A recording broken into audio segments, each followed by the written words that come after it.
దేవునికి మహిమ కలుగును గాక. కూడి వచ్చిన అందరికీ వందనాలు. సామెతలు 13వ అధ్యాయం 15 వరకు ధ్యానించుకున్నాం. 16 నుంచి ధ్యానించుకోవాలి. వాక్యం చదువుతున్నారు అందరూ? చదువుతున్నారా? ఎంతమంది చదువుతున్నారు వాక్యం?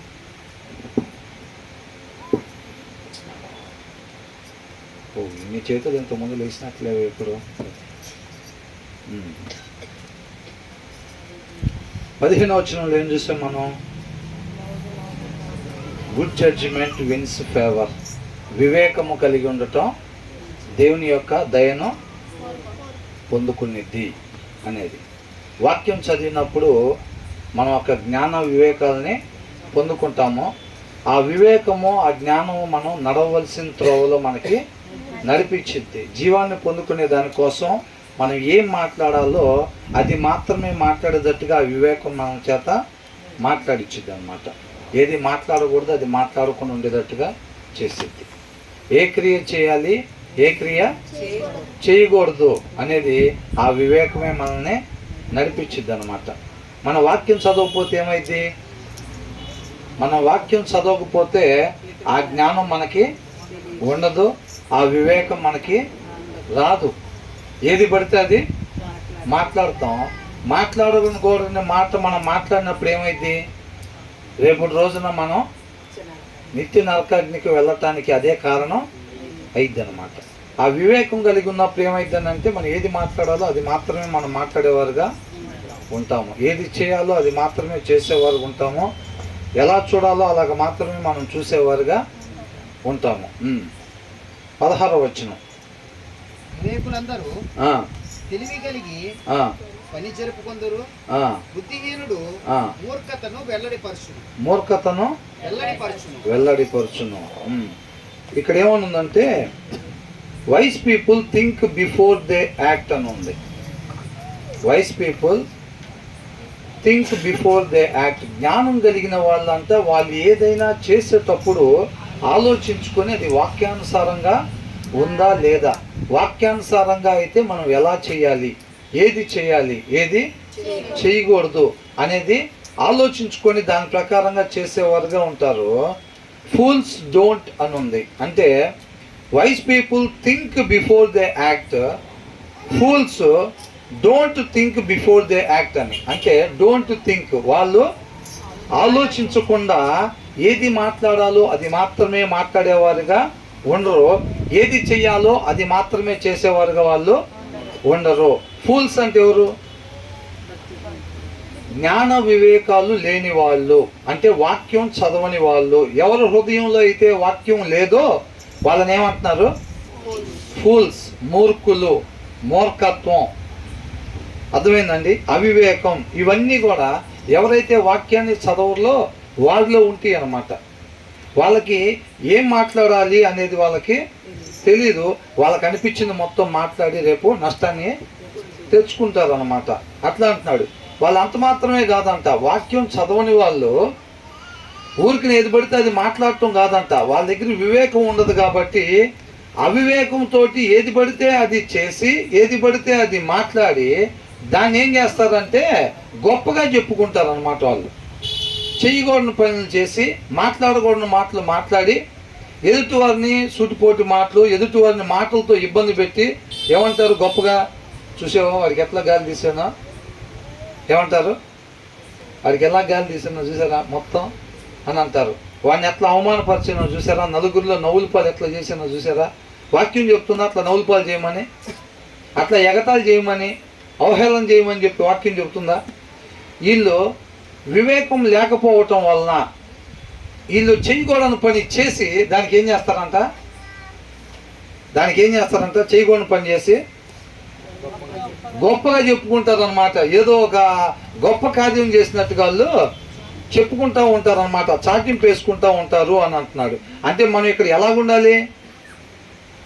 ఆలోచించకుండా ఏ పని పడితే ఆ పని చేసేటట్టు ఉండాలా? ఏది పడితే అది మాట్లాడేటట్టు ఉండాలా? ఎలా పడితే అలా ప్రవర్తించేటట్టు ఉండాలా? ఎలా ఉండాలి? మాట్లాడాల్సింది మాత్రమే మనం మాట్లాడేటట్టుగా ఉండాలి. ఆ మాట రేపు మన నిత్య జీవానికి వెళ్తానికి సాక్ష్యంగా ఉండిద్ది అన్నమాట. మనం మాట్లాడాల్సిన మాటే ఎప్పుడైతే మాట్లాడతామో అది రేపు మన నిత్య జీవానికి తీసుకెళ్తానికి సాక్ష్యంగా ఆ పుస్తకంలో రాయబడిద్ది అన్నమాట. అదే మనం మాట్లాడకూడని మాట మాట్లాడినప్పుడు అదేమైంది, రేపు నిత్య నరకాగ్నికి ఎందుకని పంపించాల్సి వచ్చిందో ఆ మాట అక్కడ రాస్తారు, ఆ చూపు అక్కడ రాస్తారు. అవునా? ఈ చూపు పరిశుద్ధమైన చూపు ఇక్కడ రాస్తారు. ఆ ప్రవర్తన వివేకం లేకుండా ఎట్లా పడితే అట్లా ప్రవర్తించేది అక్కడ రాస్తారు. వివేకము కలిగి ప్రవర్తించాల్సిన రీతిగా మాత్రమే ప్రవర్తించినప్పుడు ఆ ప్రవర్తన ఇక్కడ రాస్తారు. అవునా కదా? ఊరికినే ఎవరు పడితే వాళ్ళని నిత్య జీవంలోకి నడిపిస్తారా? నా తండ్రి చేత ఆశీర్వదింపబడిన వాళ్ళరా అని అంటున్నాడు. నేను ఆకలిగా ఉంటే అంటే వీళ్ళు ఆ రాజ్యాన్ని స్వతంత్రించుకోవాలి అంటే వాళ్ళు చేయాల్సింది చెయ్యాలన్నమాట. అది వివేకం కలిగి చేయాలి. మనం ఏ మార్గాన్ని వెళ్ళాలో అది మనకి తెలియపరిచేది కేవలం ఆ జ్ఞానము, ఆ వివేకము అది వాక్యంలో ఇమిడి ఉంటాయి అన్నమాట. దేవుని యొక్క మాట. ఇప్పుడు తండ్రి మాటని యేసుక్రీస్తు వారు అదే ఆహారంగా తీసుకొని ఆ జ్ఞాన వివేకాల్ని కలిగి ఆ వివేకం నడిపించిన మార్గంలో నడిచి తండ్రి చిత్తాన్ని నెరవేర్చారు. అందుకనే అన్నారు, ఈ భూమి మీద నువ్వు నాకు ఇచ్చిన పని నేను సంపూర్ణంగా నెరవేర్చి నిన్ను మహింపరిచాను అంటున్నాడు. మనం కూడా ఆయన్ని పోలి జీవించాలి అని అంటే ఆ జ్ఞాన వివేకాలు ఉంటేనే మనకు కూడా సాధ్యం. కాబట్టి మనకి ఆయన కృపను బట్టి ఈ విషయాన్ని తెలియపరుస్తూ ఉన్నాడు. కాబట్టి వాక్యం చదవకపోతే మాత్రం మనం ఏది పడితే అది మాట్లాడతాం, ఎలా పడితే అలాగా ప్రవర్తిస్తాం అన్నమాట. అలా ఎవరంట చేసేది? ఫూల్స్ అని రాస్తుంది. అవునా? నన్ను ఫూల్ అంటావా అని అంటాం. మరి వాక్యం చదవకపోతే మనం ఎవరంట? వాక్యం చదవకపోతే మన దగ్గర జ్ఞానం ఉండదు, వివేకం ఉండదు. కాబట్టి మనం ఒప్పుకున్నా ఒప్పుకోకపోయినా మనం ఎవరంట? ఫూల్స్ అని అంటున్నాడు. ఫూలిష్ వర్కే మనం చేస్తామన్నమాట. తర్వాత ఏమంటున్నాడు?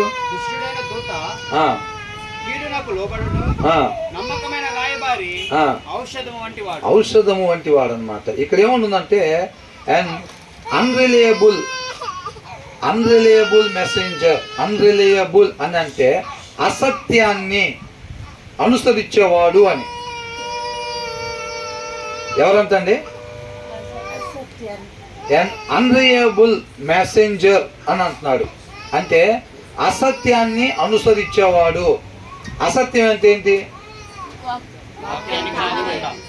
వాక్యము వద్దు అన్నదాన్ని చేసేవాళ్ళు, మాట్లాడేవాళ్ళు, అనుసరించేవాళ్ళు. అర్థమవుతుందండి? వాక్యం ఏ రీతిగా ఉండమంటుందో ఆ రీతిగా కాకుండా వేరొక రీతిగా ఉండటం పాపం. చాలామంది అంటారు పాపం అంటే నేను అది చేయట్లేదుగా, ఇది చేయట్లేదుగా, ఇంకొకటి చేయట్లేదుగా, నేను పాపినేం కాదు అని అంటారు. వాళ్ళు మోసం చేసుకునేది అలాగా. ఉండాల్సిన రీతిగా ఉండకపోవటం పాపం. ఏంటంట? ఉండాల్సిన రీతిగా ఉండకపోవటం పాపం. ఆయన మనల్ని ఎందు నిమిత్తం సృష్టించాడో ఆ రీతిగా మనం ఉండకపోవటం పాపం. నేను వాళ్ళకలాగా ఉండలేదు, నేను ఏమొకలాగా మాట్లాడతలేదు, ఇంకొకలాగా నేను బిహేవ్ చేయట్లేదు అనేది కాదు. మన పట్ల దేవుని ఉద్దేశం ఏదైతే ఉందో ఆ ఉద్దేశాన్ని నెరవేర్చకపోతే మనం పాపులమే. అర్థమవుతుందండి? అదే అంటున్నాడు ఇక్కడ అన్రిలయబుల్ మెసెంజర్, అసత్యాన్ని అనుసరించేవాడు అని. ఆయన అనుసరించటం మాత్రమే కాదు, మనం ఎప్పుడైతే దాన్ని అనుసరిస్తున్నామో మనం ఏం చేస్తామంటే అనేకులకి దాన్ని ఒక మాదిరిగా కనపరుస్తూ ఉంటాం అన్నమాట. మనం జీవించే జీవిత విధానం ఏంటంటే అనేక మంది మనం చూసిన వాళ్ళు ఈ రీతిగా ఉండండి అని మనం చెప్తున్నట్లు అదంతా. అర్థమవుతుందండి? కాబట్టి అసత్యాన్ని అనుసరించే వాళ్ళు అన్రిలయబుల్ మెసెంజర్ అని అంటే దాన్ని ఫార్వర్డ్ చేసేవాళ్ళు అని. మెసెంజర్ అంటే ఎవరు? ఒక పోస్ట్ మ్యాన్. అవునా? ఈయన ఏం చేస్తాడు? సమాచారాన్ని అవతలకి అందిస్తాడు. ఈయనేంటంట? అన్రిలయబుల్ అని అంటే అసత్యముగా ఉండేవాడు అని. అసత్యముగా ఉండేవాడు అంటే నీతిమంతుడు కానివాడు. అట్ ద సేమ్ టైం ఈయనేంటంట? తర్వాత తరానికి ఏమి కనపరుస్తున్నాడు? ఈయన జీవితం ద్వారా ఏ సువార్తను అందిస్తున్నాడు? ఇప్పుడు అసత్యంగా నేను ఉంటున్నాను అనుకోండి, సత్యానుసారంగా నేను ఉండట్లేదు. సత్యానుసారంగా అంటే వాక్యానుసారంగా నేను ఉండట్లేదు. ఉండకపోవటం వల్ల నాకు మాత్రమే నష్టం కాదు, నా తర్వాత తరానికి ఆ చీకటిని నేను ప్రకాశింపజేస్తున్నాను అనమాట. ఆ మెసేజ్ని నేను ఫార్వర్డ్ చేస్తున్నాను వెనకాల తరం వాళ్ళకి.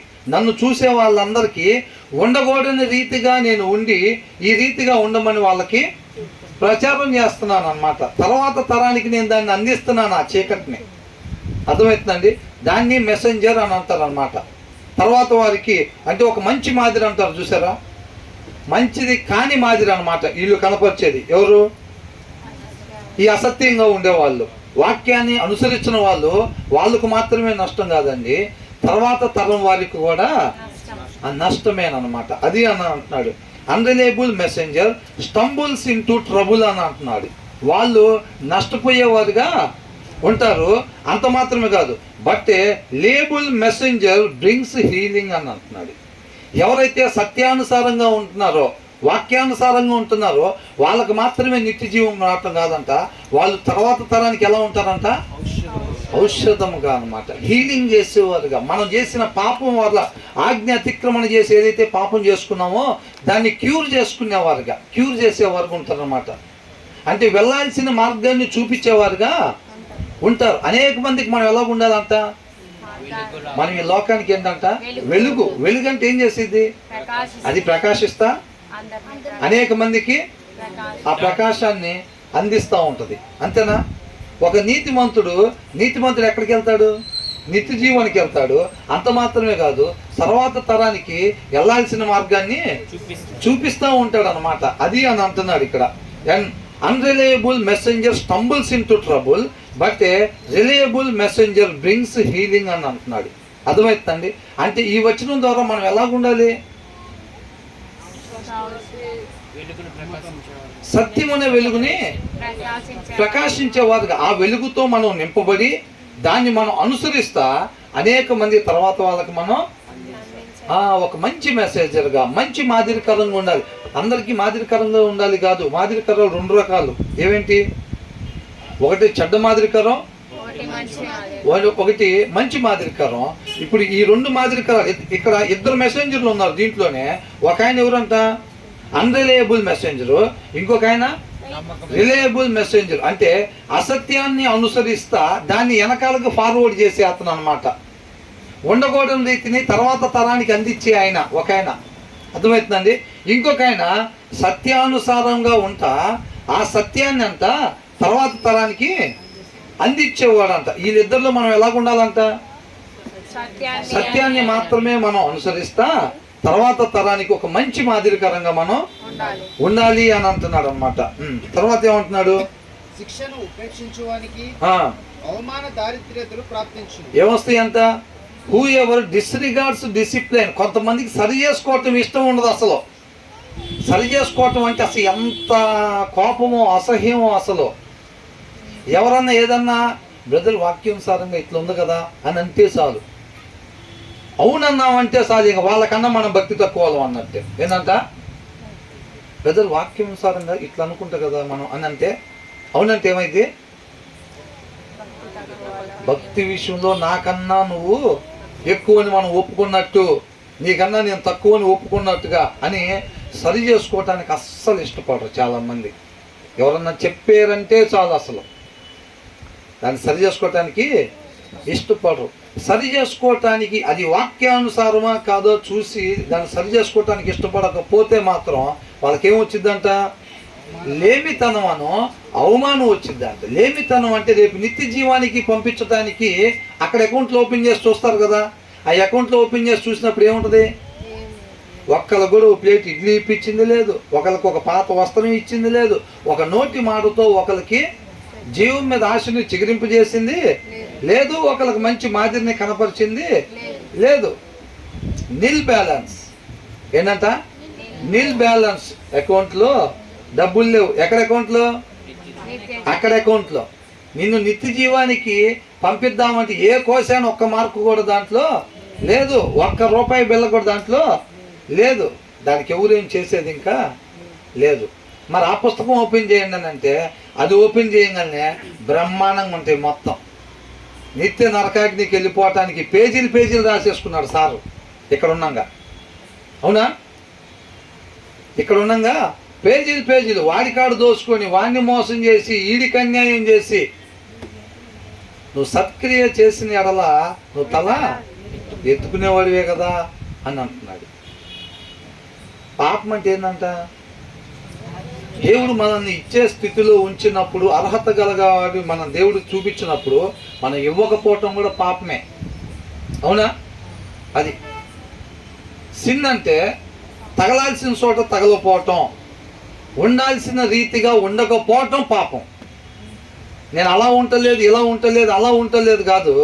దేవుడు ఏ ఉద్దేశం కొరకు మనల్ని జన్మింపజేశాడో ఆ ఉద్దేశాన్ని నెరవేర్చకపోతే మనం ఎవరో పాపులమే అని అంటున్నాడు. కాబట్టి ఎవరన్నా ఒక సలహా ఇచ్చినప్పుడు అది వాక్యానుసారంగా ఉంటే, మనం అనుకునే దానికన్నా ఎదుటి వాళ్ళు ఇచ్చిన సలహా వాక్యానుసారంగా ఉంటే మనం ఏం చేయాలంట?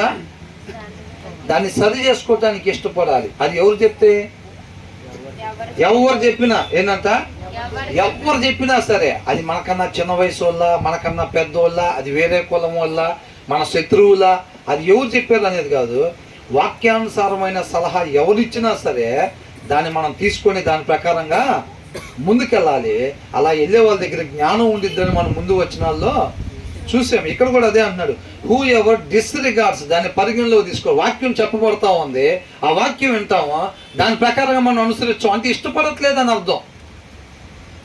వాక్యానుసారంగా ఉండటానికి ఇష్టపడట్లేదు మనం. అది తండ్రి మాటే, దేవుడి మాటే, అయినా సరే ఆ రీతిగా ఉండటానికి ఇష్టపడట్లేదు, సరి చేసుకోవటానికి ఇష్టపడట్లేదు అంతే. అలా ఇష్టపడకపోతే రేపు తీర్పు దినాన్ని వాళ్ళకి ఏమొచ్చిందంట? అవమానము. అవమానం ఎప్పుడు వచ్చింది? ఒక మనిషి నిత్యము జీవించాలని చెప్పి దేవుడు సృష్టించాడు. అవునా? వెళ్ళాల్సిన దారిలో కాకుండా వేరొక దారిలో రేపు తీర్పు రోజున వెళ్ళాల్సి వచ్చినప్పుడు అప్పుడు ఆ మనిషికి అవమానం కలిగిద్ది అనమాట. అవునా కదా? అది అంటున్నాడు. కాబట్టి మనం ఏం చేయాలంటే కరెక్షన్కి సిద్ధపడాలి. ఎప్పుడు కూడా వాక్యం అనే ఉదకం ద్వారా ఆయన మనల్ని ఏం చేస్తాడు? కడుగుతూ ఉంటాడు అనమాట. అంతేనా కదా? నీళ్ళలో మునిగి లేగటం ద్వారా ఏంటంటే తీర్మానం తీసుకుంటాం. నాకు నచ్చినట్టుగా కాకుండా ప్రభువా నా సృష్టికర్త, నా పట్ల నీకు ఏదైతే ఉద్దేశం ఉందో దాని కొరకు మాత్రమే నేను జీవించాలని తీర్మానం తీసుకోండి. మన వల్ల ఏమీ కాదు. తీర్మానం తీసుకున్నంత మాత్రాన మనం పెద్ద ఫైటర్లు అయిపోతామా అంటే ఏమీ కాదు. కాబట్టి నీ చిత్తానుసారంగా మాత్రమే ఇక నేను జీవించాలని ఇష్టపడుతున్నానని చెప్పి మన జీవితం మీద అధికారం ఆయనకి ఇచ్చి మనల్ని ఎప్పుడైతే నీళ్ళలో మునగటం అని అంటే జీరో చేసుకోవటం. అవునా? మనల్ని మనం పూర్తిగా ఉపేక్షించుకోవటం అన్నమాట. ఆయన నడిపింపుకు మాత్రమే లోబడేవారుగా మనం ఉండాలి. అప్పుడు మనం జయించేవారుగా ఉంటాం. But whoever heeds correction is honoured అని అంటున్నాడు. రేపు నిత్య జీవాన్ని బహుమానంగా ఇచ్చంట వాళ్ళని సత్కరిస్తారంట. ఏం చేస్తారు? నిత్య జీవాన్ని బహుమానంగా ఇస్తారు. ఎవరికి? నిత్య జీవం బహుమానంగా వచ్చింది ఎవరికి?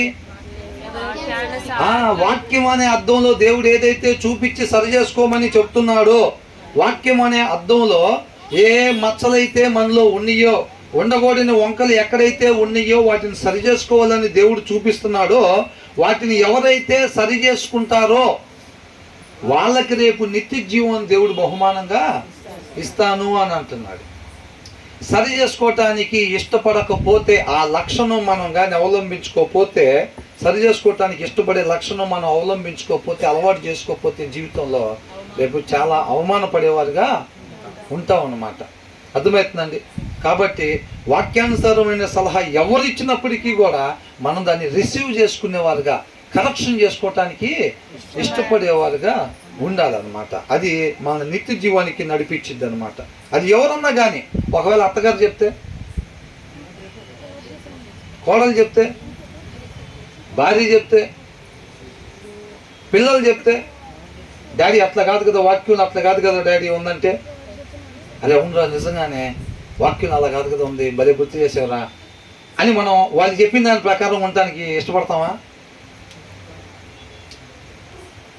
మనం అనుకునేది కాకుండా పిల్లలు సరి చేసినప్పుడు సరి చేసుకోవటానికి సిద్ధమేనా? పడాలి. అదే చెప్తుంది వాక్యం. అది నీకు నాకు శత్రువులైనా సరే ఎవరైనా వాక్యానుసారమైంది చెప్పినప్పుడు మనం సరి చేసుకోవాల్సింది ఉన్నప్పుడు మనం ఏం చేయాలంట? సరి చేసుకోవాలంతే. అది పిల్లలు చెప్పినా, వేరే కులస్తులు చెప్పినా. ఇప్పుడు ఎవరో చెప్పారండి, మనం క్రైస్తవులం, మనకేదో అనుకోకుండా ఒక తప్పుడు ఆలోచన వచ్చింది, ఎవరో వేరే కులపోలో మా పోలో ఎవరో చెప్పారు అన్న అట్లా చేయకూడదన్న ఇట్లాగని చెప్పారు. మనం ఏం చేయాలి? సరి చేసుకోవాలంటే రిసీవ్ చేసుకోవాలి, దాన్ని వాక్యంతో కంపేర్ చేసుకోవాలి. మనం అనుకునే దానికన్నా అది వాక్యానుసారమైంది అయితే మనం దాని ప్రకారంగా కరెక్షన్ చేసుకోవటానికి ఇష్టపడాలన్నమాట. ఎప్పుడైనా అది ఎవరైనా, పిల్లలు చెప్పినా, భార్య చెప్పినా, ఎవరైనా చెప్పనీగాక, అది అత్తగారు చెప్పినా, కోడలు చెప్పినా, ఎవరు చెప్పినా సరే. కాకపోతే అది మనం చెప్పుకున్నంత తేలిగ్గా ఉండదు. ఒక్కసారి ఊహించుకోండి.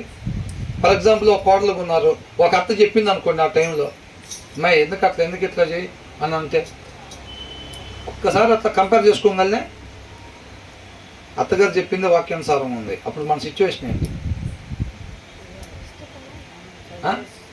వాక్యంలో ఎప్పుడైనా 3D అంటారు చూసారా, 3D 5D, అట్లా మనం లోపల ఉండాలి వాక్యంలో ఎప్పుడు. అర్థమవుతుందండి? ప్రతి సందర్భాన్ని వివరించేటప్పుడు ఆ సందర్భంలోకి మనం దొరపడగలగాలి. ఆ భావోద్రేకాల్ని మనం చూసేటట్టుగా, కనుగొనేటట్టుగా ఉండాలి మనం ఎప్పుడైనా. అవునా? ఆ వాక్యం చదువుకున్నప్పుడు ఆ సిచ్యువేషన్ మనం ముందు పెట్టుకొని అలా చెప్పినప్పుడు అలాగే అని చేస్తే ఆ సత్తయ్య గారు ఇంకేమనుకునిద్దో. అవునా? లేదు, ఒకవేళ కోడలు చెప్పింది అనుకో, అత్తయ్య గారు పెద్దవిడి కదా, కోడలు చెప్పింది అనుకోండి, అత్తయ్య గారి పరిస్థితి ఏంటి?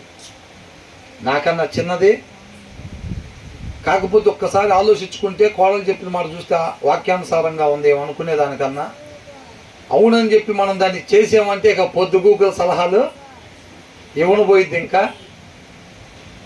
అవునా కదా? అక్కడ సిచ్యువేషన్ అట్లా ఉంటుంది. మరి ఏం చేస్తారు అప్పుడు? పరిస్థితిని వైపు కాకుండా మనం వాక్యం వైపే, వాక్యమై ఉన్న దేవుని వైపు మాత్రమే మనం చూసేవారు. నీతిమంతుల మేలు కొరకే సమస్తము సమకూడి జరుగుతుంది అంతే. మనకు ఉండాల్సిన ధైర్యం ఒకటే, మనం లైన్ మీద వెళ్తున్నాము, ఆయన నా వైపు ఉంటాడంతే, తోడుగా ఉంటాడు. వివేకము కలిగిన వాళ్ళకి ఆయన దయ తోడుగా ఉండిద్దని ఇందాక వచనంలో ఉంది. ఆయన అనుకూలత, ఆయన దయ తోడుగా ఉంది. మన ధైర్యం ఒకటే. ఏం కావాలి? మన ధైర్యం ఉండాల్సిన రీతిగానే నేను ఉంటున్నా. అవతల అత్తయ్య గారా, లేకపోతే అవతల కోడలా, లేకపోతే అవతల పిల్లలా, లేదా అవతల భార్య కాదు, వాక్యంలో ఇలాగుంది, నేను దాని ప్రకారం ఉంటున్నాను అంతే. అమ్మో ఇప్పుడు ఇట్లా కన్నానంటే ఇక తర్వాత ఎక్కేసిద్ది అనుకుంటే ఇక నా మీద ఏందంట. కోడలు చిన్నదైనా ఒక మాట చెప్తే అత్తయ్య గారు సరి చేసుకుంటే ఇక ఇదే అవకాశంగా తీసుకొని ఎక్కేసిద్దేమో ఇక నా మీద. ఇక రోజు సలహాని ఇవ్వని పోయిద్ది అనుకుంటే ఇక నా మీద పెత్తనం ఎలా ఇచ్చిద్ది అనుకుంటే ఇక పెత్తనం చాలా ఇద్దామని చూసిద్దేమో. నేను ఏదన్నా ఒక మాట చెప్పానంటే, ఒకవేళ కోడలు ఒక మాట చెప్పకుండా అత్తయ్య చేసింది అనుకో, ఇంకా అదే అదునుగా తీసుకొని ఆ టవల్ తీసుకురండి, కొద్ది కాఫీ పెట్టి తలకాయ నొప్పిగా ఉంది, ఈ పూట కొద్ది గంటలేదు, మీరు తోమరాదు అని ఇట్లా ఏదన్నా ఇక చెప్పను పోయిద్దేమో. ఇక నా మీద పెత్తనం నన్ను చిన్నగా బానిసగా చేసుకుంటా చూసిద్దేమో. పరిస్థితితో మనకి సంబంధం లేదు. వాక్యంలో ఏదైతే చెప్పబడతా ఉందో దాని ప్రకారం వెళ్ళిపోవాలంతే. రాబోయే దినాలు దేవుడు మనకు తోడుగా ఉంటాడంతే. మన జీవిత విధానం ఒకటే. వాక్యం లేదుంటే దాని ప్రకారంగా మనం ఉండాలి. తర్వాత ఏమంటున్నారు? గద్దింపును లక్ష్య పెట్టువాడు ఘనతనందును. ఎన్నోది?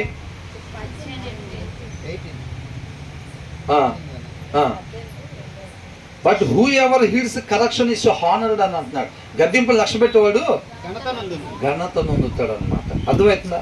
ఒక మనిషి ఎప్పుడైతే ఉండాల్సిన రీతిగా వెళ్ళాల్సిన మార్గంలో నిత్యము తండ్రితో పాటు యుగ యుగాలు ఉండాలని చెప్పి దేవుడు ఒక మనిషిని సృష్టించాడు. అవునా కదా? ఆ ఉండాల్సిన స్థానంలో, వెళ్ళాల్సిన స్థానానికి, తండ్రి దగ్గరికి ఎప్పుడైతే మనం చేరుకుంటాం, యేసుక్రీస్తు వారి ద్వారా సమాధాన పడి తండ్రితో పాటు ఎప్పుడైతే మనం చేరుకుంటామో అప్పుడు మనకి ఘనత వచ్చింది అనమాట. అవునా? కరెక్షన్ చేసుకోవటానికి ఎవరైతే ఇష్టపడుతూ ఉంటారో, వాక్యంలో చెప్పిన దాని ప్రకారంగా ఆయన కృపను బట్టి ఎక్కడెక్కడ మనం సరి చేసుకోవటాన్ని చూపిస్తూ ఉంటాడో వాటిని మనం సరి చేసుకుంటూ ఉంటే అది ఎక్కడికి తీసుకెళ్ళిద్దంట? తండ్రి దగ్గర నుంచి మనం తప్పిపోయాం. అవునా? దూరంగా వచ్చేసాం, చాలా దూరం. కాకపోతే మళ్ళీ అక్కడి నుంచి మళ్ళీ తండ్రి దగ్గరికి చేర్చిద్ది అనమాట. సరి చేసుకోవటం అనేది తండ్రి దగ్గరికి మరలా మనల్ని చేర్చిద్ది. తర్వాత ఏమంటున్నారు? ఆశ తీరుట ఆ, ప్రాణములకు తీపి ఆ. చెడుతనమును విడుచుట ఒకవేళ వేరే సహవాసి మనకు చెప్పారు అనుకోండి, వేరే విశ్వాసి ఇలా ఉన్నాను అని చెప్తే ఏమంటాం? నాకు చెప్పేది కదా, ముందు నీ సంగతి చూడు, పోయిన వారం రాలేదే అంటాం. ఏందంట? పోయిన వారం రాలేదేంది, అయినా 3 పాటలు అయిపోయిన తర్వాత వచ్చేవే అంటాం. ఇష్టపడం, మనం తగ్గటానికి ఏమాత్రం ఒప్పుకోం. అవునా? అందరం పక్క పక్కనే, నిన్న బ్రదర్ నేను అదే మాట్లాడుకుంటున్నాం. మన అందరం కూడా ఏం చేస్తాం, ఇప్పుడు కూడా ఒక ట్రేలో కోడిగుడ్లాగా పక్క పక్కన ఉంటాం అంతే. ఒక ట్రేలో కోడిగుడ్లాగా పక్క పక్కన ఉంటాం. గుడ్లు పగలగొట్టి ఒక గిన్నెలో వేస్తే ఎట్లా ఉంటాం అట్లా కలిసిపోం ఇప్పుడు కూడా. లోపల ఒకళ్ళంటే ఒకళ్ళు, ఆ సిస్టర్ అంటే ఈ సిస్టర్కి, ఈ బ్రదర్ అంటే ఆ బ్రదర్కి, ఆ ఫ్యామిలీ అంటే ఈ ఫ్యామిలీ. మీకన్నా మేము తక్కువేం కాదు, నీకన్నా భయంకరంగా పడతా నేను, ప్రార్థన విషయమైనా చూసుకుందాంరా. లోపల ఇవే ఉంటాయి. కాకపోతే ఉండటానికి మాత్రం అందరూ బయట నుంచి ఎవరన్నా ఇట్లా చూశారనుకోండి, లోపలికి ఏదో ప్రార్థన జరుగుతున్నట్టుందే అని ఇట్లా లోపలికి చూస్తే ఎట్లా కనపడతాం మనం అందరం? ఒక ట్రేలో కోడిగుడ్లు పెట్టినట్టుగా చక్కగా పక్క పక్కనే కూర్చొని ఉంటాం. ఆ లోపల హృదయాలు మాత్రం ఇట్లా తీసామంటే అయిపోయినట్టే. ఒక్కరినొక్కరు సరి చేయటాన్ని చూడండి, చూద్దాం కావాలంటే. ఒకరికొకళ్ళు ఒక ఆత్మీయ సలహా కొట్టియండి, తర్వాత రోజు ఆమె పోయి ఆడ కూర్చోపోతే అప్పుడు అడగండి. ఇక మీ పక్కన కూర్చుంటే అప్పుడు అడగండి. ఇంకా ఇక మీ పక్కన కానీ ఎవరి పక్కన కూర్చునేది లేదు. ముందు రాగానే నింటరంగానే చూసుకుంటారు, ఏమి ఎక్కడ కూర్చుంది, ఏమిటి కూర్చుందా మనం అటు పోవాలి, ఆమె అటు కూర్చుందా మనం ఇటు పోవాలి. ఇక దగ్గర వాళ్ళు ఎవరో ఉంటారు కదా చెప్పుకునేది, ఆమె ఏదో పెద్ద ఇత్తగా లేడీ క్రీస్తులాగా నాకు చెప్పన పోయింది మొన్న ఇత్తగా. ఏంటంట, ఆమె ఏదో పెద్ద లేడీ క్రీస్తులాగా నేను ఎట్లా అంటున్నా అట్లా నన్ను అంటుంది. నిన్నగాక మొన్న వచ్చింది. ఎప్పుడు వచ్చిందంట? నిన్నగాక మొన్న వచ్చిందంట. ఏమో చెబుతా, నిన్నగాక మొన్న వస్తే చెప్పకూడదా? ఎప్పుడేం చెప్పచ్చు, అవునా కదా? సరి చేసుకోవటానికి మనం ఇష్టపడాలి. ఎవరన్నా మనల్ని అట్లా అన్నారు అనుకోండి, అవునా, మనం చెప్పింది చేయలేదు అనుకోండి, ఎవరన్నా మనం చెప్పింది చేయలే, వాక్యానుసారం అయింది చెప్పినా చేయలే, వాళ్ళే మనకు చెప్పారు అనుకోండి ఏదన్నా, అది వాక్యానుసారం ఉందనుకోండి, ఏం చేద్దాం? According to the law of Bible అయితే బ్రదర్ చేయాలిగా. ఏంటంట? According to the law of Bible మనం చెప్పింది వాక్యానుసారంగా ఉన్నప్పటికీ వాళ్ళు చేయలేదు అనుకోండి, ఒకవేళ తర్వాత వాళ్ళు ఏదైనా మనకు చెప్పారు అనుకోండి, అది వాక్యానుసారంగా ఉంటే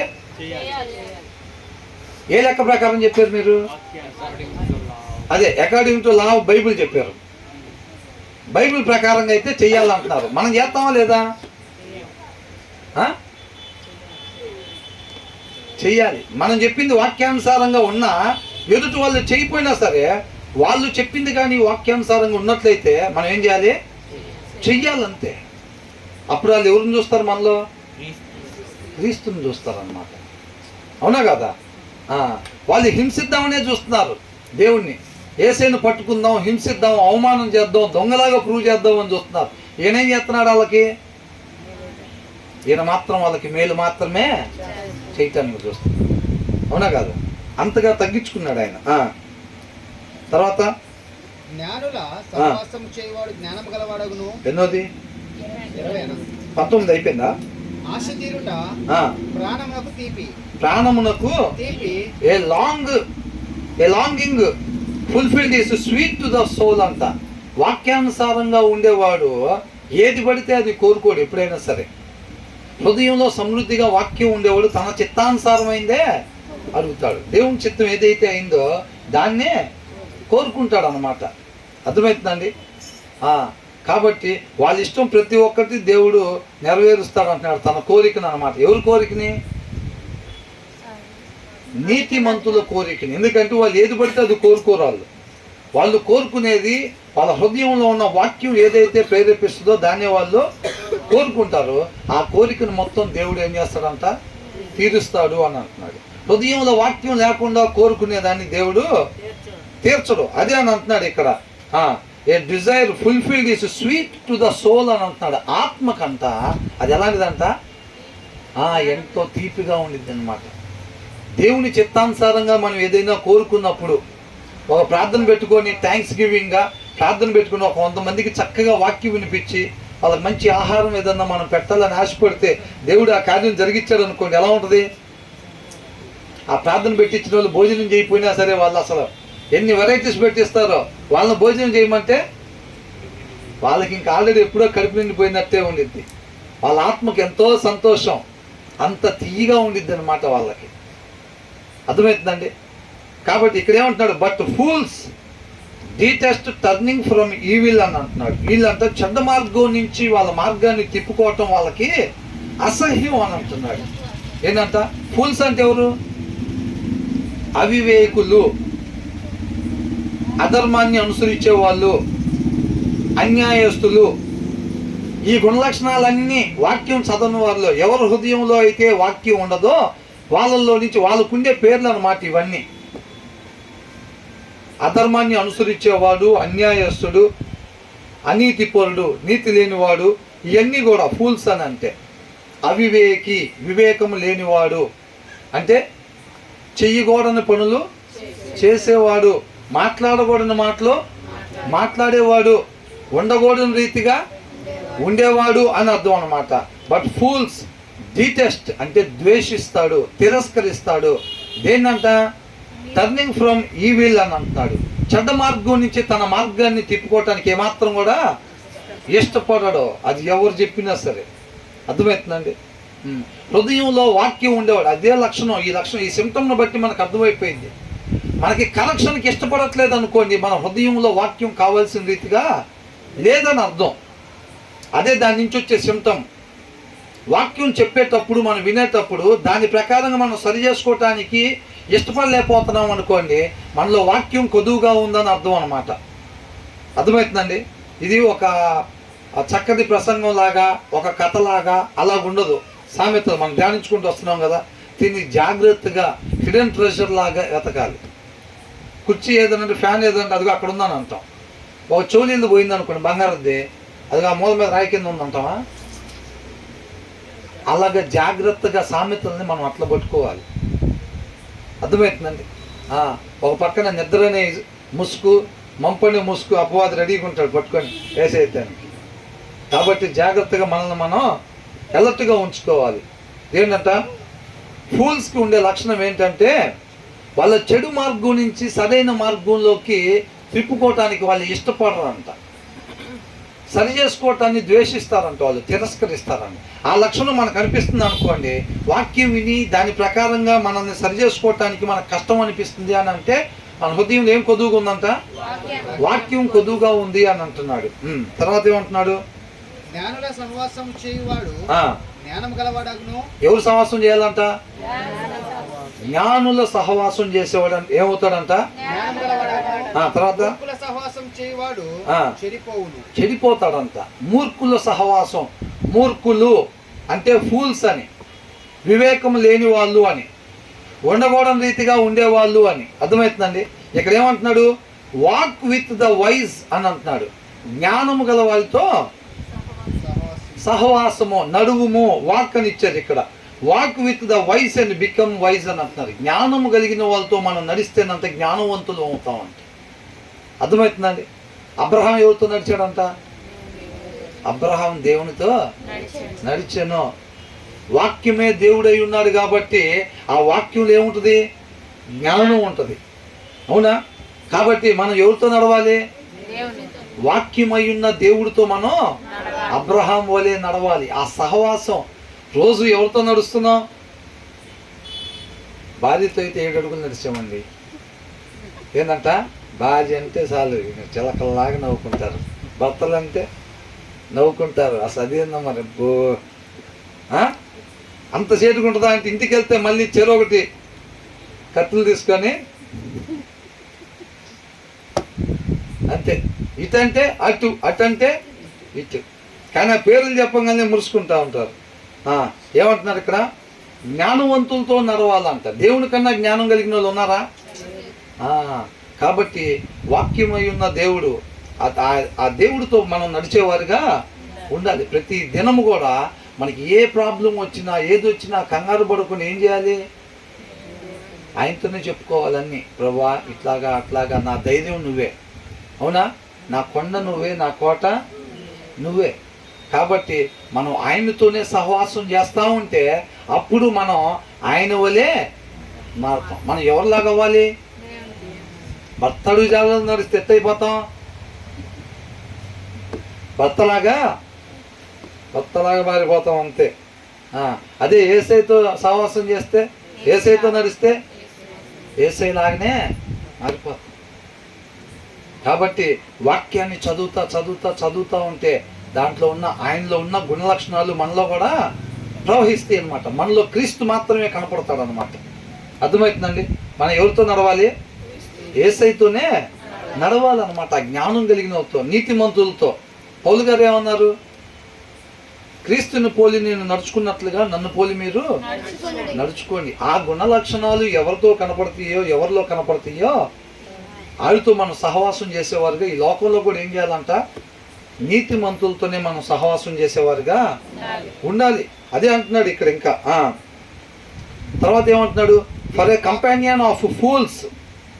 ఈ లోకస్తుల్ని సహవాసం చేసుకున్నాం అనుకోండి, వాక్యానుసారంగా ఉండని వాళ్ళని, వాక్యం సరిగ్గా చదవని వాళ్ళతో మనం సహవాసం చేసుకున్నాం అనుకోండి, ఏమైందంట?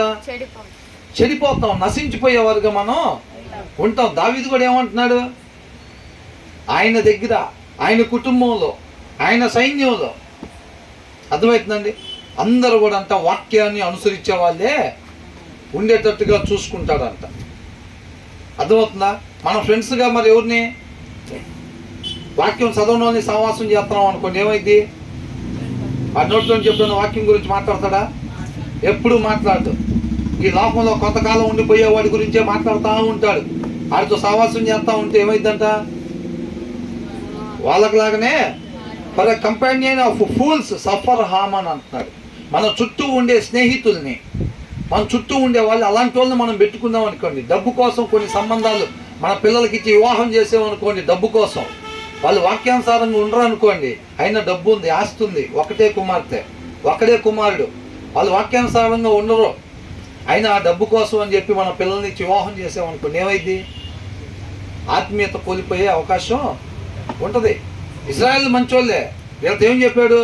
అక్కడ ఉన్న వాళ్ళు మంచోళ్ళు కాదు, మీరు ఆడ పోయిన తర్వాత వాళ్ళ పిల్లలకి మీకు ఇచ్చుకొని వివాహాలు చేసుకోవద్దు, వాళ్ళతో మీరు సహవాసం చేయొద్దు అని అన్నాడు. బహుభార్యతత్వం వద్దని చెప్పాడు. ఎందుకని అంటున్నాడు? మీరు అట్లా చేశారంటే వాళ్ళు నిదానంగా ఏం చేస్తారంటే వాళ్ళ దేవుళ్ళని మీరు కొలిసేటట్టుగా చేస్తారు. ఆ ప్రమాదం ఉంది కాబట్టి మీరు వాళ్ళతో సహవాసం చేయొద్దని చెప్పారు. మీరు మంచోళ్ళే, కానీ వాళ్ళు మంచోళ్ళు కాదు, కాబట్టి వాళ్ళతో మీరు సహవాసం చేయబాకండి అని అంటున్నాడు. మనం కూడా ఈ లోకంలో ఏం చేయాలంట? జ్ఞానవంతులు, నీతిమంతులు ఎవరైతే ఉన్నారో చక్కగా వాళ్ళు ఫ్రెండ్ సర్కిల్గా ఉండేటట్టుగా మనం చూసుకోవాలి. మన ఫ్యామిలీ రిలేషన్స్ కూడా ఎవరితో ఉండాలి? ఫ్యామిలీ ఫ్రెండ్స్ ఎవరు ఉండాలి? ఎవరు పడితే వాళ్ళు లోకస్తులు. ఇప్పుడు ఎవరు పడితే వాళ్ళు, ఇప్పుడు పిల్లలు ఎవరో ఉన్నారండి, లోకస్తులు ఉన్నారు పిల్లలు, వాళ్ళ పిల్లలతో మన పిల్లల్ని ఫ్రెండ్షిప్ చేయనిచ్చామనుకోండి, ఏమైంది?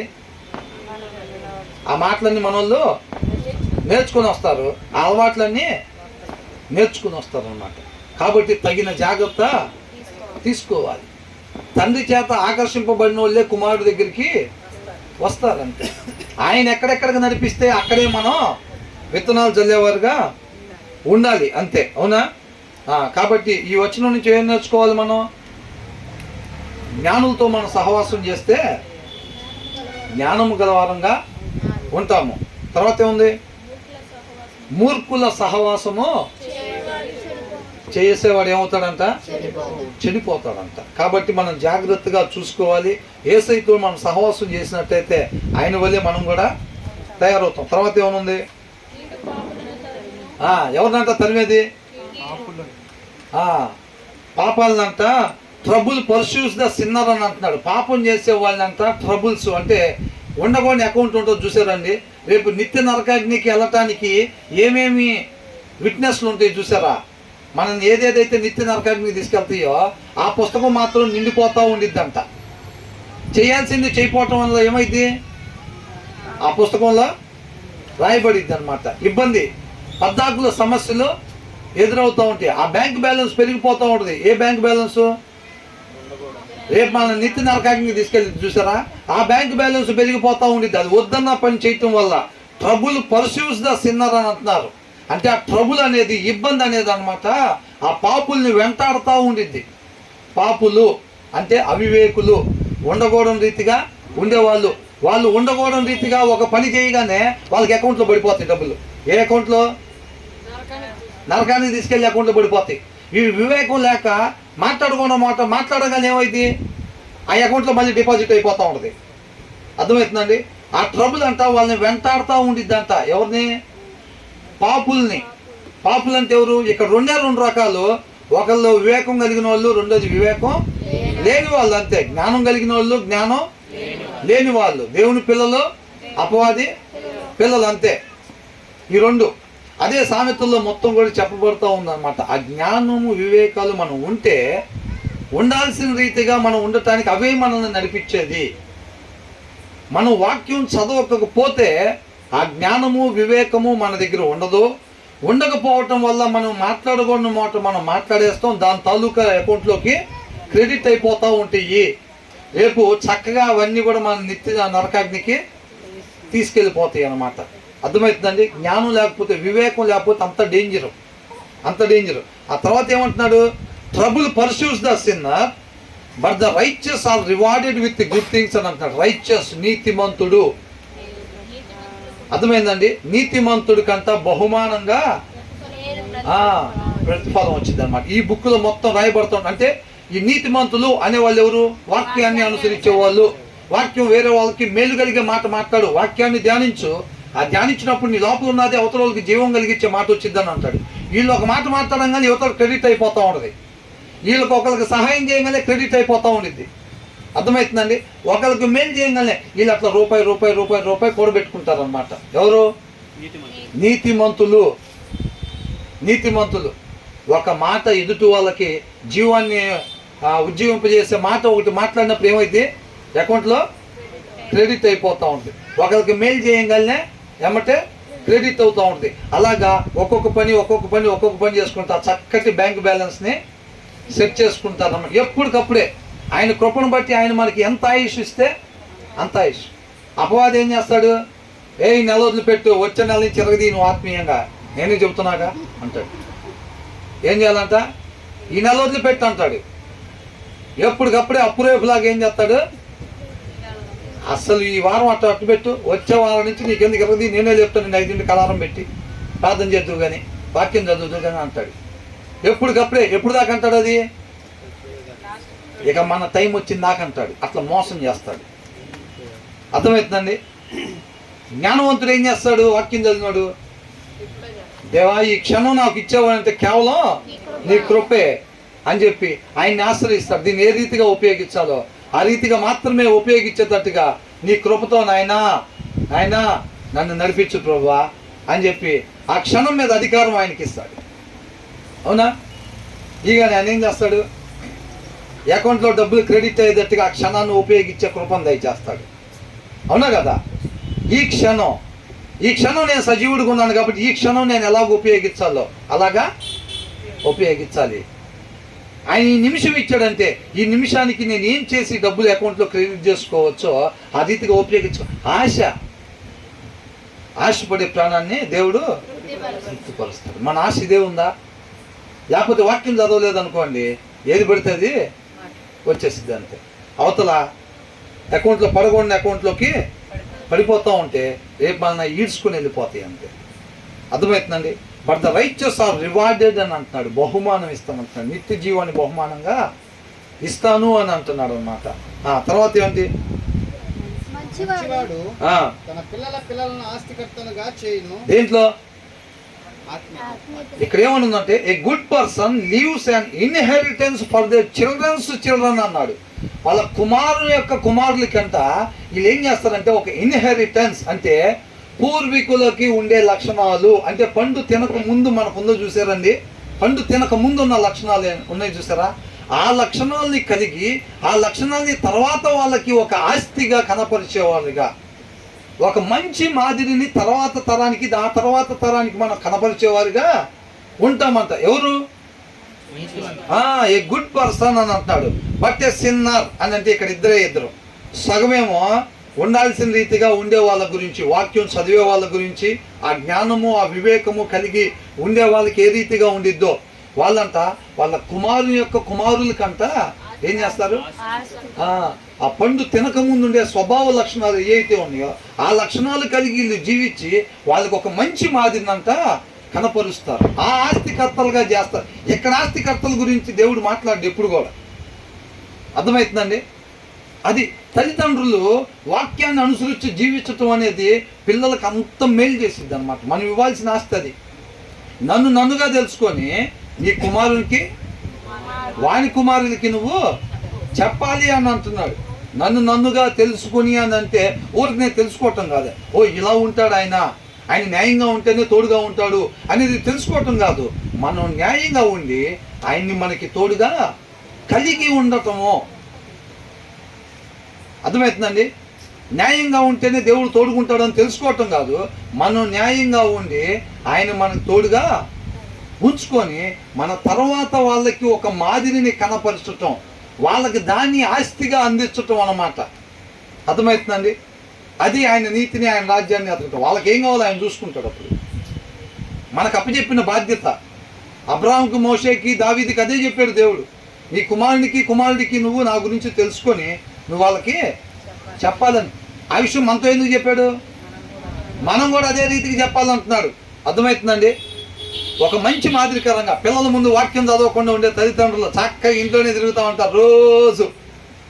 రోజు అయిపోయింది, వారం అయిపోయింది, నెల అయిపోయింది, తల్లిదండ్రులు బైబిల్ తీసేది పిల్లలు కంటితో చూడరు. అబ్బాయిని ఏం చేద్దాం అనుకుంటున్నారు? చెప్పేదేముంది పాస్టరేగా? ఏంటంట? అమ్మాయిని ఏం చేద్దాం అనుకుంటున్నారు? అమ్మాయిని చెప్పేది ఏమన్నా వర్షిప్ లీడర్ అమ్మాయి ఎక్కడైనా? ఏంటంట? అమ్మాయి వర్షిప్ లీడర్ అంట, అబ్బాయి ఏమో పాస్టర్. వాళ్ళ ముందు ఎప్పుడైనా బైబిల్ చదువుతుంది కనపడ్డారా? వాక్యాన్ని అనుసరిస్తా కనపడ్డారా? లేదు. అబ్బాయి మాత్రం పాస్టర్ అయిపోవాలి, అమ్మాయి మాత్రం వర్షిప్ లీడర్ అయిపోతారు. ఎలాంటి పాస్టరు? సంచులు కార్లు బంగళాల పాస్టర్ అయిపోతాడు. ఏం కూడా అయిపోయింది? Worship leader. కటింగ్లు, లిప్స్టిక్లు. అవునా? ఈ వర్షిప్ లీడర్ ఏం కూడా అయిపోయింది. ఇది అనుకున్నట్టే పాస్టర్ వర్షిప్ లీడర్ అయిపోతారులే, కానీ వాళ్ళు రేపు దేవుడితో పాటు ఉండే వాళ్ళకి ఉండరు. అర్థమవుతుందా? వాళ్ళు ఏం చేస్తారంటే అనేక మందికి వర్షిప్ చేసి ఇంకా ఆ చర్చికి పోతున్నారంటే ఇక అందరూ అప్పటికప్పుడు వెళ్ళి లిప్స్టిక్లు కొనుక్కొచ్చుకొని ఆదివారం పూట మొత్తం పూసుకొని రావటమే. ఇంకా చర్చికి పోతే ఎగరటమే. వాళ్ళు ఎగురుతారు, వీళ్ళందరినీ ఎగిరిస్తారు. వామప్. యోగాకి దీనికి తేడా ఉండదు. అక్కడ వేరే మాటలు వస్తాయి, ఇక్కడేమో వేరే పాటలు వస్తాయి. స్టెప్పులు మాత్రం సమానంగానే ఉంటాయి. అవునా కదా? అక్కడ పాస్టర్గా అయిపోతారు, వర్షిప్ లీడర్గా అయిపోతారు. మరంతే. మనం మంచి మాదిరిని కనపరచకుండా మాటలు వడికి చెప్పుకుంటే నామకార్థ క్రైస్తవులు అయిపోతారు, నామకార్థ పాస్టర్లు అయిపోతారు, నామకార్థ వర్షిప్ లీడర్లు అయిపోతారు. వీళ్ళు అయ్యేది కాక కిందాక వచ్చిన చదువుకున్నాం ఏంటంట? వీళ్ళు అయ్యేది కాక ఈ వెనకాల వాళ్ళకు కూడా దాన్ని మాదిరిగా ఏ రిలయబుల్ మెసెంజర్ అని అన్నాం. అవునా? మళ్ళీ అసత్యాన్ని అనుసరించేవాడు అట్ ద సేమ్ టైం తర్వాతోడికి ఆ చీకటి మార్గాన్ని చూపిస్తూ ఉంటాడు అన్నమాట మాదిరి.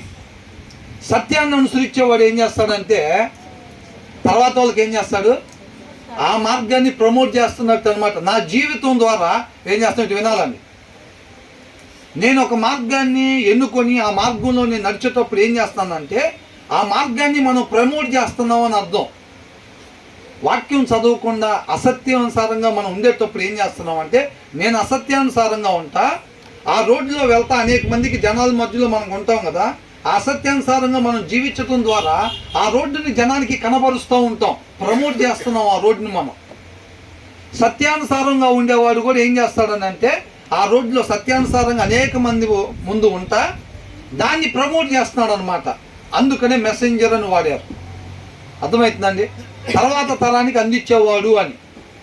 వాళ్ళకి మాత్రమే నష్టం కాదు, తర్వాత వాళ్ళకు కూడా నష్టమే. తర్వాత వాళ్ళకి కూడా అందిస్తారు. వీళ్ళు ఆ వర్షిప్ నేర్పుతారు. ఆ కింద ఉన్న వాళ్ళలో కొంతమంది వర్షిప్ లీడర్లు అవుతారు. ఇంకో చోట వాళ్ళు కూడా కొంతమంది పోయి కొన్ని చోట్ల తయారవుతారు. వాళ్ళు కూడా ఆహా అనగానే స్టెప్పులు కాళ్ళు ఇటు చేతులు ఇటు. అవునా? ఇక అట్లాగా ఇటువైపు చిటికలు ఇక ఇవన్నీ ఉంటాయి. అక్కడేమో యోగా నడుస్తూ ఉంటుంది, ఇక్కడ మనకేమో హల్లెలూయా పాట నడుస్తూ ఉంటుంది, స్టెప్పులు మాత్రం ఒకటే ఉంటాయి. అట్లా అది స్ప్రెడ్ అయిపోతూ ఉంటుంది. అవతల చీకటి పరిచయం స్ప్రెడ్ అయిపోతూ ఉంటుంది, యువతల ఈ పరిచర్య. వాక్యం చదివిన వాళ్ళు ఆ పరిచర్యకే ఇష్టపడతారు ఎక్కువ. మళ్ళీ మొత్తం జాయింట్స్ ఫ్రీ అయిపోయినాయి, బ్రహ్మాండం జరిగింది వర్షిప్ అంటారు. అవునా? వాక్యం చదివిన వాళ్ళకి ఆ వర్షిప్పే నచ్చిద్ది. జనాలు ఎక్కువ అయిపోతారు, హాళ్ళు సరిపోవు. ఈ నిజాయితీగా చెప్పే వాళ్ళకి ఏంటంటే ఈ చర్చికి పోతామని చెప్పుకోవాలంటే ఇబ్బందిగా ఉండిద్ది. ఆ పెద్ద హాల్ గురించి చూసారా, ఆ మూల మీద పెద్ద హాలు, అదే మందని అంటారు. మేము అక్కడికి వెళ్ళేదంట. అవునా కదా? దీంట్లో ఉన్నదే మనం చెప్తుంది, వేరేది కాదు. కాబట్టి good person leaves and inheritance. పండు తినకముందు ఉన్న స్వభావ లక్షణాలు కలిగి మనం జీవిస్తా, అవి మన పిల్లలకి వాళ్ళ పిల్లలకి మనం ఆస్తిగా మనం వాళ్ళకి అందిస్తాము, అందించాలి. ఒకటే అవకాశం, మరలా వచ్చేది కాదు. మన సత్తా ఏందో మనల్ని మనం ఉపేక్షించుకొని దేవుడికి మన జీవితం మీద అధికారం ఇచ్చే దాంట్లో కనపరచాలంతే. అర్థమైందా? మనం కత్తుపే ప్రయత్నం చేయకూడదు. పళ్ళు పట్టుకొని మనం కత్తుపని పోయామంటే మొత్తం మటాస్ అయిపోయింది. But sinners wealth is stored up for the righteous అంటున్నాడు. తర్వాత ఏమంటున్నాడు సూరి? ఆ పాపాత్ముల ఆస్తి అంతా నీతిమంతుల కొరకు ఆస్తి. ఈ 2000 రూపాయలు 2000 అని రాసి ఉంటుంది, అదే 1000 రూపాయలు బ్యాన్ చేస్తారు, ఇప్పుడు 500 అని ఉంటుంది, అదే ఆస్తి. పాపాత్ముల ఆస్తి అంట నీతిమంతులకి ఉంచబడిద్ది అంటున్నారు. ఏ ఆస్తి? వాళ్ళు సంపాదించుకోవాల్సిన ఆస్తి ఉంటుంది చూసారండి. ఏ ఆస్తి? అక్కడ ఆస్తి. అక్కడ ఆస్తి వాళ్ళు సంపాదించుకోవాల్సింది సంపాదించుకోకుండా ఏం చేస్తారు? వదిలిపెట్టేస్తారు. అవునా? ఆ ఆస్తి కూడా అంతా ఎవరు సంపాదించుకుంటారంట? ఈ నీతిమంతులే సంపాదించుకుంటారంట వాళ్ళు కూడా. అర్థమవుతుందా? పాపాత్ములుగా వాళ్ళు ఉండకపోతే వాళ్ళు సంపాదించుకోవాల్సిన ఆస్తి. వాస్తవానికి దావీదు చేసిన పనులు సౌలు చేయాల్సిన పనులు అవి, తెలుసా? దేవుడు ఏమన్నాడు?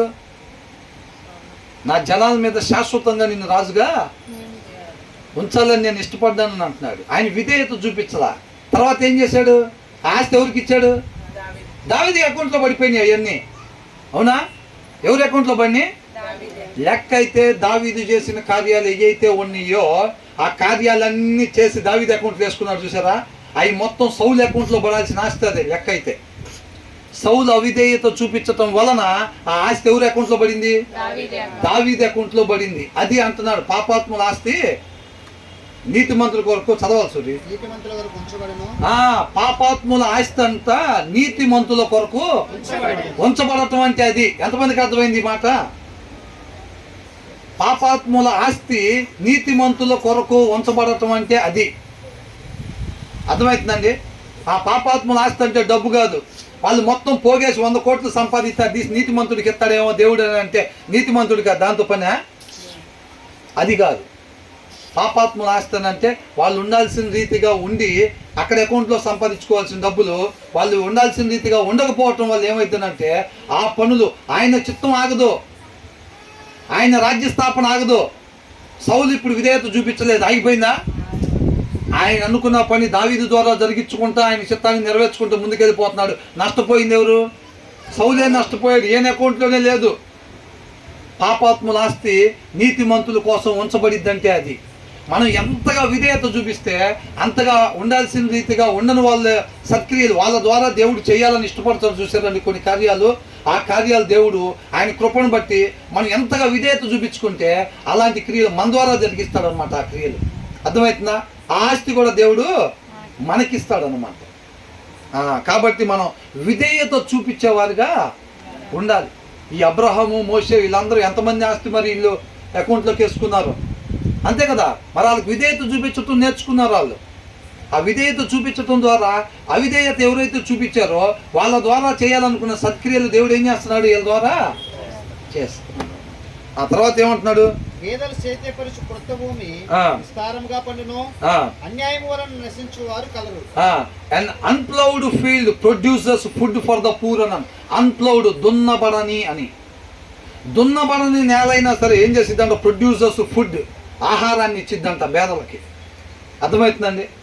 ఆ తర్వాత ఏమంటున్నాడు?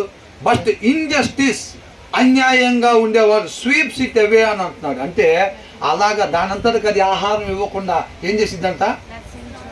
తీసేసిద్ది. అది ఆ పద్ధతిని తీసేసిద్ది. మనం చేయొద్దన్న పని చేసినప్పుడు దేవుడు ఏం చేశాడు? మనిషి పాపం చేసినప్పుడు దేవుడు ఏం చేశాడు? మనిషి పాపం చేసినప్పుడు దేవుడు ఏం చేశాడు? అసలు ఆదామును కొట్టాడా? సెంట్రల్ కోల్తో అవను కొట్టాడా? ఏం చేశాడు? ఆదాము ఎందుకు తిన్నావంటే నేను తినలేదయ్యా, నువ్వు ఇచ్చావు కదా అని ఆమె తినిపెట్టిందని చెప్పాడు. అవ్వ ఎందుకు చేసావు నువ్వు అట్లాగనంటే తప్పు నన్ను మోసం చేసినాను అన్నది. అప్పుడు వీళ్ళకి ఇచ్చిన పనిష్మెంట్ ఏంటంటే ఇమీడియట్గా దేవుడు భూమి వైపు తిరిగి భూమిని శపించాడు. చాలా మందికి అర్థం కాదు. వీళ్ళిద్దరు పండు తింటమైంది, భూమిని శపించమైంది, భూమి ఏం చేసింది పాపం అని అనుకుంటారు. భూమి అంతకుముందు ఎలా ఉండేదంటే వీళ్ళు సేద్యపరిచే పని లేదు, దానంతటికి అదే ఆహారం ఇచ్చిద్ది అనమాట. దాని ఏళ్తం వరకే వీళ్ళ పని. అంతకుముందు నాగలు తయారు చేసుకుని పోయి వీళ్ళు దున్నుకుంటా చెమట కాల్చే పని వీళ్ళకి లేదు. ఎప్పుడైతే పండు తినొద్దన్న పండు వీళ్ళు తిన్నారో అప్పుడేమన్నాడు? ఇక మీదట నీ చెమట కాల్చుకొని నువ్వు కష్టపడి నువ్వు దాన్ని దున్నుకోవాలి. ఇప్పుడు దాకా నీకు అది దానంతటికి అదే పండ్లు ఇచ్చింది కదా, దానంతటికి అదే నీకు ఆహారం ఇచ్చింది కదా, ఇక మీదట నీకు అలాగా ఇవ్వదు. నువ్వు ఆజ్ఞ అతిక్రమణ చేసి పాపం చేసావు కాబట్టి నీ చెమట కాల్చి నువ్వు దాన్ని దున్నుకొని వ్యవసాయం చేసుకొని నువ్వు బ్రతకాలి ఇంకా అన్నాడు. అర్థమవుతుందండి? అది అంటున్నాడు ఇక్కడ. ఏమంటున్నాడు? అండ్ అన్ప్లౌడ్ ఫీల్డ్, దున్నని నేల producers food for the poor అని అంటున్నాడు. బట్ ఇన్జస్టిస్, అన్యాయము అదేం చేసిద్ది అంటే దానంతటికి అది ఫలాన్ని ఇవ్వకుండా తీసేసిద్ది అని అంటున్నాడు. అదేగా మనం సృష్టే కదా, ఆయన సృష్టికర్త. అవునా? మన ధర్మం ఏంటి? సృష్టి ధర్మం ఏంటండి? సృష్టికర్త ఏది చెబితే అది చేయటమే మన ధర్మం. ఇక వేరే ధర్మం మనలో ఉండటానికి వీల్లేదు. ఆయన ఏం చెప్పాడు? ఆ పండు తినబాకండి అన్నాడు. యాజ్ ఏ సృష్టి మనం ఏం చేసాం? తిన్నాం. అన్యాయం అది. ఏం చేసాం? అన్యాయం చేసాం. అన్యాయం చేసినప్పుడు ఏమైందంట? But injustice sweeps it away, తీసేసింది ఆ పద్ధతి. ఏ పద్ధతి? దానంతటికి అదే ఆహారం ఇచ్చే పద్ధతిని ఈ అన్యాయం అనేది ఏం చేసిందంట? తీసేసింది. అర్థమవుతుందండి? అది అని అంటున్నాడు. దున్నని నేల అయినా సరే ఆహారాన్ని ఇచ్చిందిలే, కానీ న్యాయం ఉండే దగ్గర అన్యాయంగా కానీ ఉంటే ఏం చేసిందంట? ఆ పద్ధతిని తీసేసింది. అది అందుకనే దేవుడు భూమిని శపించింది అనమాట. అర్థమవుతుందా? ఇక్కడ మోకాల దగ్గర దెబ్బ తగిలిందండి, వాసిపోయిందని అంటే ఇది తీసి గొంతులో వేసుకో ట్యాబ్లెట్ అంటారు డాక్టర్. ఏమండి ఇక్కడండి బాబు దెబ్బ తగిలిందని అంటారు. ఏంటంట? కాలు ఇంతలో వాసిపోయిద్ది, ఇది వేసుకో నోట్లో అని అంటాడు. ఏమనుకుంటాం? లోక జ్ఞానం అయితే కాలు వాసిపోతే ఇది నోట్లో వేసుకోమంటారు, నోరు బాగానే ఉందిగా అని అనుకుంటాం. అదేం చేసిద్ది? పండు తిని నీళ్ళిద్దరు అయితే అది తిరిగి భూమిని చెప్పించాడు ఏంది దేవుడు అని అనుకుంటాడు. ఏంటంట? నాన్న ఆ లైట్ అమ్మా అంటాం. ఏ లైట్ అంట? ఆ లైట్ వేయాలంట. ఎటు చూపించారు? అక్కడ చూపించారు. ఇక్కడ నొక్కితే అక్కడ, ఈ భూమి దగ్గర ఇక్కడ నొక్కితే వాళ్ళిద్దరు ప్రభువా పాపులు నాయన రక్షకుడా జీవాన్ని పోగొట్టుకున్నాం, ఆ జీవాన్ని మాకు దయచేయి ప్రభువా, పోగొట్టుకున్న స్థితిని మరలా మాకు దయచేయి రక్షకుడా అని అనాలంటే ఏం చేయాలి? అక్కడ నొక్కాలి స్విచ్. అవునా కదా? అదే చేశాడు దేవుడు. కృపామయుడు, కరుణామయుడు. నేను వద్దంటే తిన్నారా? మీ సంగతి తెలుస్తా. మీరు ఎప్పుడు కూడా ఇంకా అక్కడికి పోకుండా చూస్తాను అంటున్నాడా? పగబట్టాడా? తండ్రితో పాటు ఇక మనం కలవకుండా చేస్తున్నాడా? అట్లా చేయట్లేదు. అట్లా చేయటానికి ఆయన మనిషి కాదు. ఆయన మనం గుండెల మీద దన్నినా సరే ఆయన ఏం చేస్తున్నాడు? తండ్రితో పాటు సమాధాన పరచడానికి. అట్లాగే మీరు కూడా మిగతా వాళ్ళతో ఉండండి అంటున్నాడు. మిమ్మల్ని ఎవరు గుండెల మీద దన్నారా? మొహం మీద దన్నారా? లేకపోతే మిమ్మల్ని దూరపరిచారా? అవమానపరిచారా? నిందపరిచారా? మీరేం చేయాలంటున్నాడు? మేలు చేయండి, ప్రేమించండి, జాలి చూపించండి, దయ చూపించండి అంటున్నాడు. అవునా? ఇంతానికి ఎలా ఉంది? చేయటానికి తెగిపోయినట్టుంది బ్రదర్. వాళ్ళన్న మాట మర్చిపోలేకపోతున్నా. ఏంటంట? ఆమె ఏమనింది అనుకున్నారు? ఆమె అన్న మాట గుర్తు తెచ్చుకుంటుంటే గుండెలు తెగిపోయినట్టున్నాయి అంట. ఆయనకు ఒకసారా? ఎన్నిసార్లు లెగ్గొట్టామో ఆయన గుండె మనం. ఇప్పుడు కూడా అదే పని కదా మనం. అయినా సరే ఆయన మనల్ని ప్రాణం పెట్టేంతగా ప్రేమిస్తూ ఉన్నాడు అనమాట. తర్వాత ఏమంటున్నాడు? అన్యాయం వలన నశించువారు కలరు. ఆ, బెత్తము వాడని వాడు తన కుమారుడికి విరోధి. బా ఏందంట? బెత్తము వాడని వాడు చేస్తాను ఏందంట? బెత్తం వాడకపోతే అంటే ఇక్కడ బెత్తము అని అంటే సరి చేయాల్సిన రీతిగా వాక్యానుసారంగా కాకుండా కొద్దిగా పిల్లలు పక్కకు పోయినా సరే శ్రద్ధతో సరి చేయాలంట. శ్రద్ధతో సరి చేయాలంట. అలా సరి చేయకపోతే ఆ తల్లిదండ్రులు ఆ కుమారుని ప్రేమించిన వాళ్ళు కాదు అని అంటున్నాడు. ఎందుకు అట్ట కొడతావు వాడిని? ఏంటంట? లోపల బాధ. ఏం బాధ? వాడు ఆ గీత దాటున్నాడు, అక్కడ సరి చేయకపోతే రేపాడికి నష్టం. అది తలుచుకుంటే నేను తట్టుకోలేకపోతున్నా కాబట్టి వాడిని సరి చేయాల్సిందే. ఆ దెబ్బ తగిలినప్పుడు సురుకుంది చూసారా? ఆ సురుకు నాకు కూడా ఉంది. ఆ సురుకు వాడికి మేలు. నేను ఇలా చేయటం నాకు కూడా మేలు. అది ఉండాల్సింది. పిల్లల మీద ఉండాల్సింది ప్రేమ. అది నిజంగా పిల్లల్ని ప్రేమిస్తే వాళ్ళు ఆ గీత దాటి ఎడముకు కానీ కుడికి కానీ పోకుండా శ్రద్ధ కలిగి వాళ్ళని పెంచాలంతే. అర్థమవుతుందండి? వాడికి వెళ్ళిపోతుంటే వాడికి ఇష్టం లేదు తాగనియండి కూల్ డ్రింక్. ఏంటంట? అదే వద్దురా కూల్ డ్రింక్ ఎందుకనే తండ్రి అంటే వాడు చలికాలంలో కూల్ డ్రింకులు అడుగుతున్నాడు. భార్య ఏమంటుంది? వాడికి ఇష్టం లేదు తాగనియండి. ఎమ్మటే అడ్డం పడిపోయింది సరి చేయకుండా. ఒకవేళ భార్య అంటున్నాను ఎందుకురా నీ కూల్ డ్రింకులు ఏమండి వాడికి ఇప్పి బాకుండా అనేది వాణి లేవే పాపం. ఏదంట? వాణి లేవే తాగని. చలికాలం అయితే తాగని. వాడికి ఇష్టం పాపం.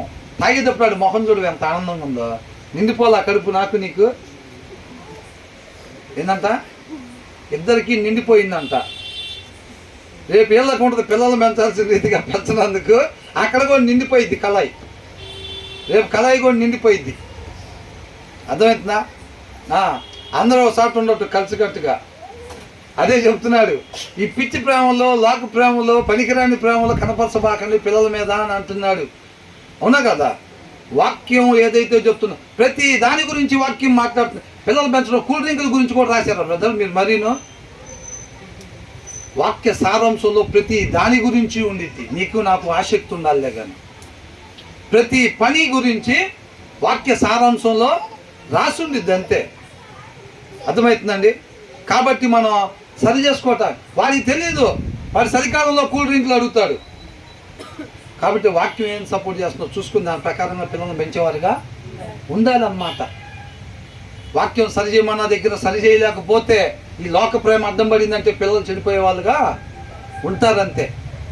అది సిద్ధపాటు. భార్య భర్తలు ఇద్దరు సిద్ధపాటు కలిగి ఉండాలి. వాళ్ళిద్దరికి ఒక అవగాహన ఉండాలి. ఫస్ట్ దాని మీద పిల్లల్ని పెంచే దాని మీద ఒక అవగాహన ఉండాలి. వాళ్ళిద్దరు ఆలోచన ఒకటే అయి ఉండాలి. ఏంటది?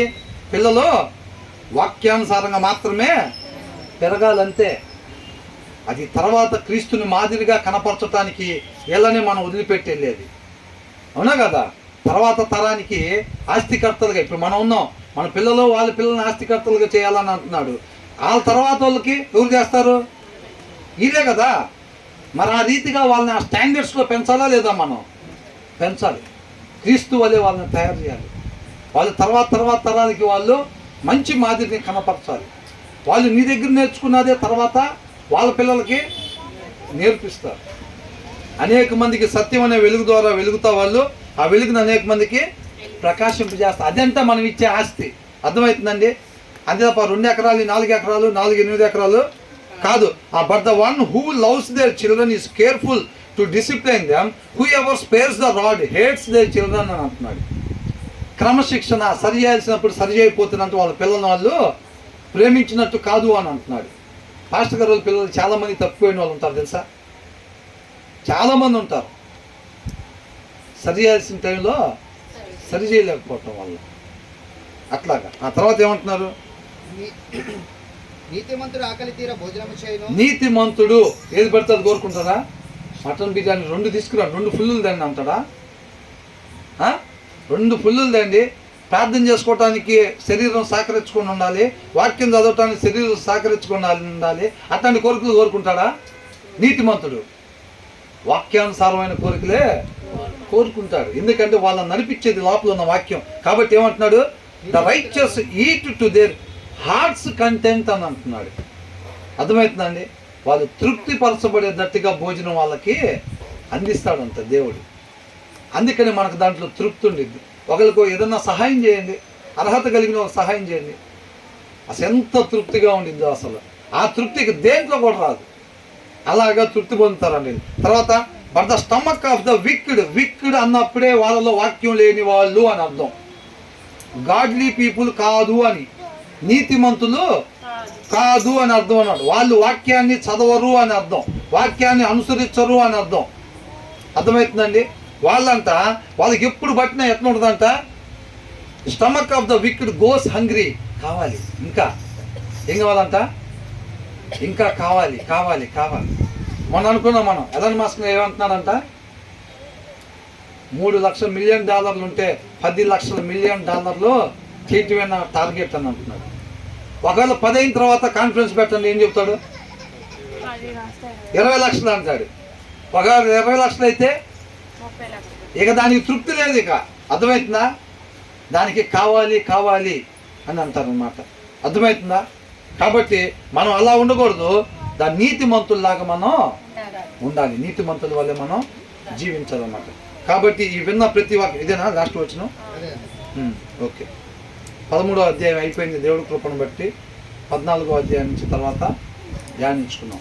ఈ విన్న ప్రతి దాని ప్రకారంగా దాంట్లో ఏ రీతిగా అయితే ఉండమంటున్నారో ఆ రీతిగా మాత్రమే మనం ఉండేటట్టుగా, అనేక మందికి ఒక మంచి మాదిరిని మాత్రమే మనం కనపరిచేటట్టుగా ఆయన కృపతో నడిపించమని మనం అందరం కూడా ప్రార్థన చేసుకున్నాం. దేవునికి మహిమ కలుగును గాక.